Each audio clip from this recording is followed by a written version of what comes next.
Today we are reading from the book on pages 39 and 40, or you can follow along right here. After each section, we're going to stop and answer the questions.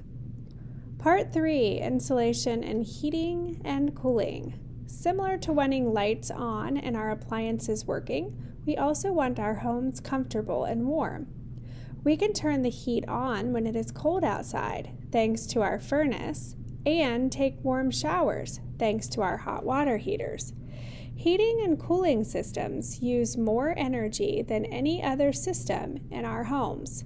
In fact, half of a home's energy bill comes from heating and cooling. Most homes use natural gas or electricity to heat and cool. Using these systems wisely can reduce carbon dioxide emissions and help lower our carbon footprint. You can save energy and money by having good insulation. Go ahead, you're going to pause the video so that you can go to slide 4 and answer the questions about the text that we just read. So you're going to pause the video and you're going to answer the questions about right here, this section we just read. When you're ready, you can resume. All right, second paragraph. Let's think back to the climate in which you live. Depending on your climate, homes will be built with more or less insulation and different materials. Builders rely on the R value to determine the proper insulation for a home.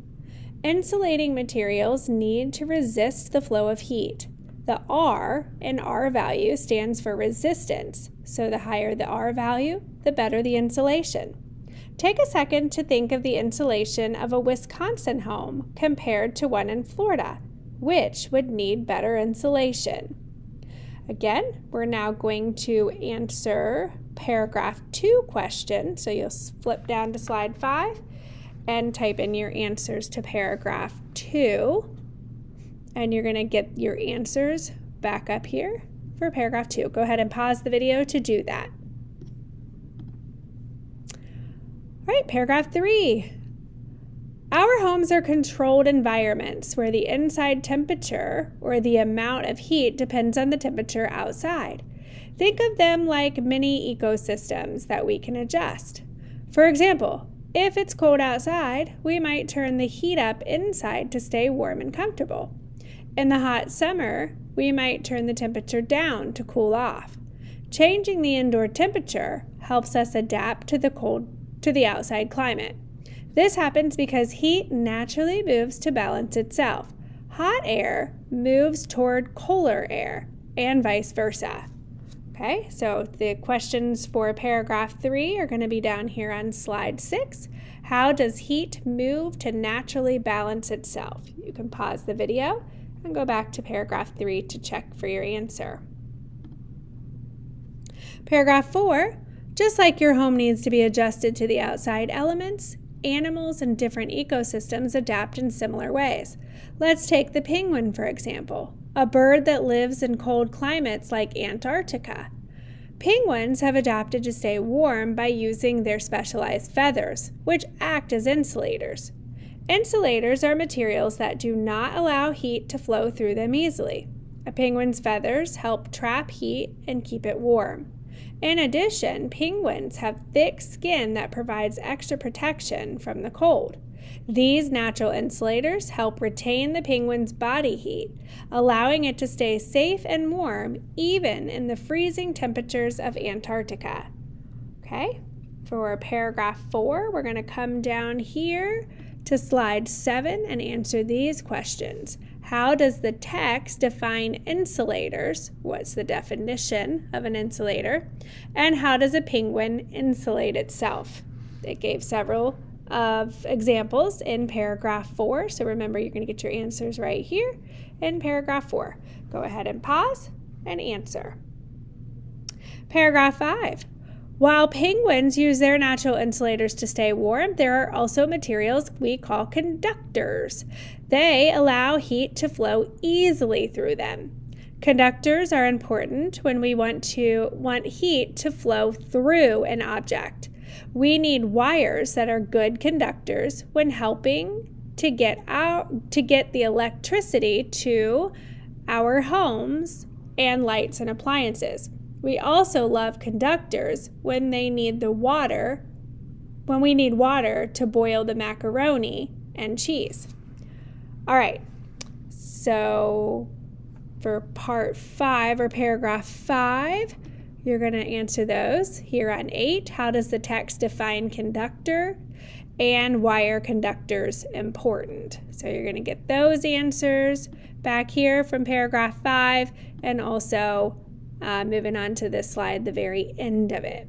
Go ahead and pause the video to answer the questions for part 5 or paragraph 5. Okay, last is paragraph 6. So, how can we make our homes more efficient? First bullet, open the windows to allow air in and naturally cool down our homes. Opening the windows rather than using an air conditioner is an easy way to save energy.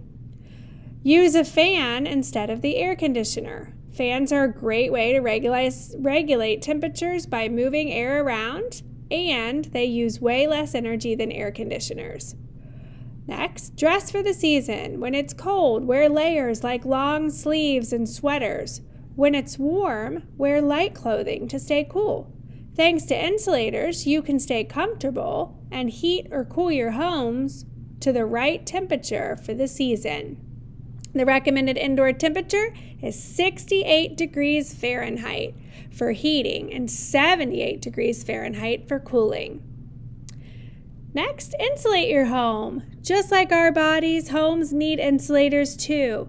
Have you ever touched a window on a snowy day or felt a draft near its edges? Hardware stores carry products like weather stripping, which is a material used to seal gaps around the windows, and door sweeps, which seals gaps under the doors. These items help prevent unwanted warm or cool air from entering or escaping your home, keeping your indoor environment more efficient and comfortable. And lastly, adjust your thermostat. One of the easiest ways to save energy at home is by adjusting your thermostat. Ask an adult to consider using a programmable thermostat. Thermostats are devices that control your home's temperature, and programmable ones can automatically adjust the temperature, even when you're not at home. Think about it. You don't need your home to be as warm or cool when you are away. It only needs to be comfortable when you're inside.